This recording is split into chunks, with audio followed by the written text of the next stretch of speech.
جی next topic ہے متوازن غذا. ایسی غذا جس میں تمام غذائی اجزاء موزوں تناسب میں موجود ہوں جو کسی بھی جسم کی نشو و نما اور صحت کی ضروریات کو پورا کر سکیں، اسے ہم متوازن غذا کہتے ہیں. ٹھیک ہے. اب متوازن غذا چھوٹے بچوں کے لیے، جوانوں، بوڑھوں اور دودھ پلانے والی ماؤں سب کے لیے مختلف ہوتی ہے. سب سے پہلے ہم آ جاتے ہیں بچوں کی طرف. جو نوزائیدہ بچے ہوتے ہیں، جو ابھی پیدا ہوئے ہوتے ہیں، ٹھیک ہے، بہت چھوٹے ہوتے ہیں، ان کے لیے جو مکمل اور متوازن ترین غذا ہے وہ ہے ماں کا دودھ، جس میں تمام قدرتی اجزاء موجود ہوتے ہیں جو ان کی نشو و نما کے لیے ضروری ہوتے ہیں.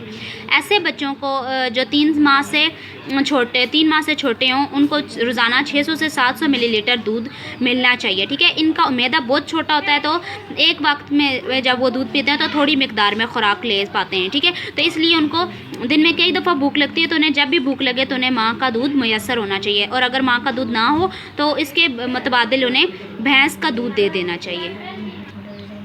4 ماہ کی عمر کے جو بچے ہوتے ہیں، اب ان میں بڑھوتری سٹارٹ ہو جاتی ہے زیادہ، اس لیے ان کی غذا میں انڈا، ابلا ہوا ساگودانہ، کھیر، سوپ وغیرہ شامل کرنا چاہیے. اب جو بچے 1 سال کی عمر کے ہو جائیں تو انہیں دودھ سے تیار شدہ غذائیں دینی چاہیے. پھل، دلیا، انڈا اور جو کا دلیا وغیرہ دینا چاہیے. یہ سب ان کے لیے مناسب ہوتے ہیں.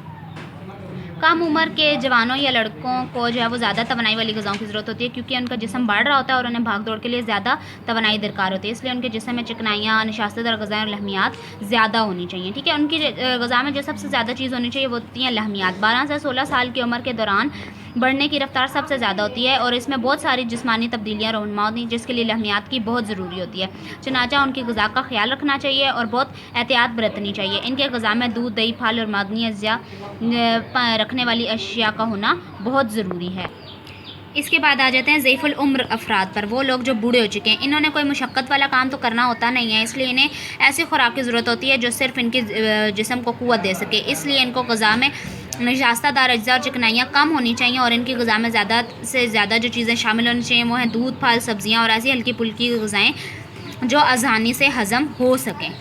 اس کے بعد ہے دودھ پلانے والی ماؤں کی غذائیں. جو حاملہ عورتیں ہوتی ہیں، آپ کو پتہ ہے ان کو اپنی غذا کا ایک حصہ جو ہے وہ اپنے بچے کو دینا ہوتا ہے، اس لیے ان کی جو غذا ہے اس میں لحمیات، خیاتین، معدنی اجزاء وغیرہ موجود ہونا بہت ضروری ہے. اگر ان کی غذا کا خیال نہ رکھا جائے تو کسی بھی قسم کا خطرناک نتیجہ نکل سکتا ہے. تو ان کی غذا کا خیال رکھنا چاہیے اور انہیں مناسب توانائی فراہم کی جائے، اور ان کی غذا میں نشاستہ در غذاؤں کی بھی مناسب مقدار ہونی چاہیے. اور جو دودھ پلانے والی مائیں ہیں ان کی غذا میں کم از کم 1 لیٹر دودھ روزانہ ہونا چاہیے، اور ساتھ میں لحمیات، کیلشیم اور فاسفورس والی غذائیں بھی شامل ہونی چاہیے.